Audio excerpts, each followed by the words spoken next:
Since its launch in 1963, Porsche has been finding ways to make its 911 sports car sharper and more exciting.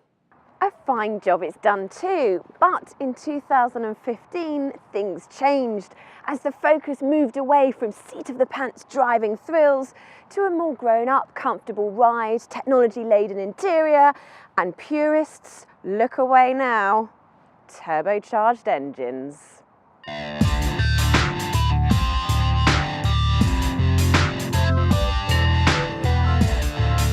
Of course, we've had 911 turbos for years, fire-breathing monsters, but this time it's different.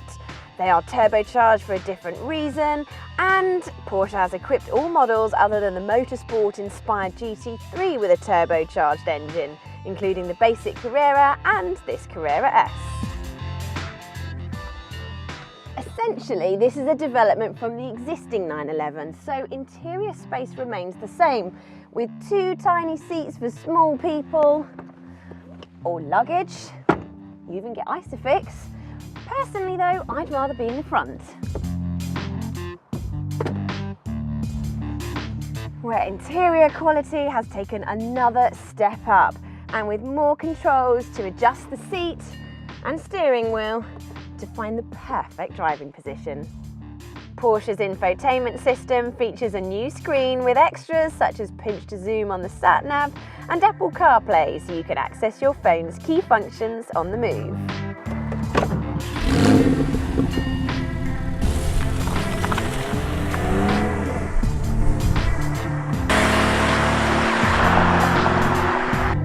Right then, what has this 3-litre turbocharged engine done to the 911's character? Actually, I'm going to come back to that in a minute. First of all, I'd like to talk to you about the ride, which, thanks to this car's adjustable PASM system, is uncannily good, making it the most comfortable 911 to date. Located on the steering wheel is this handy little bezel so that you can flick between Sport, Sport Plus and Individual for your tailor-made ride. The only criticism I have is that it could really be finished in brushed aluminium instead of this cheap, hard, scratchy plastic. What the new model hasn't addressed is the amount of road noise you get at motorway speeds, with even bigger rear tyres than before, ensuring a constant roar fills the cabin. In the past, the way to combat this was to enjoy the high-revving flat-six engine. So, does this car deliver in the same way?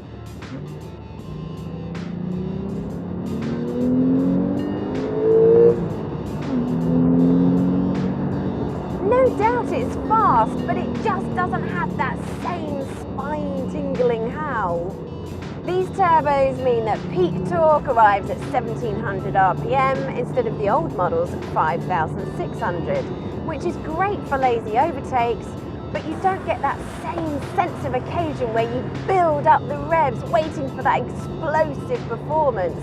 And you certainly don't need to use this manual gearbox as much, because if you want to, you can leave it in 7th and let it pull from 30 miles per hour. The chassis remains superb, and the engine in the back provides loads of traction coming out of the corners, and overall it feels massively agile. The steering is excellent for what it is, but it's not Porsche's best setup. A bit like the engine, it lacks that razor-sharp edge that for so long has defined the 911 as the best sports car you can buy.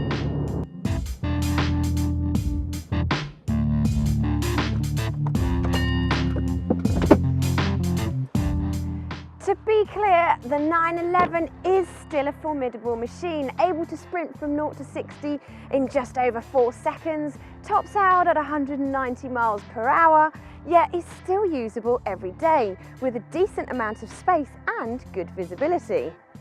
Plus, of course, the whole point of turbocharging these cars in the first place was to make the 911 range cleaner and greener than before. To that end, CO2 emissions fall by 23 grams per kilometre on average, and fuel economy is up by a couple of miles per gallon.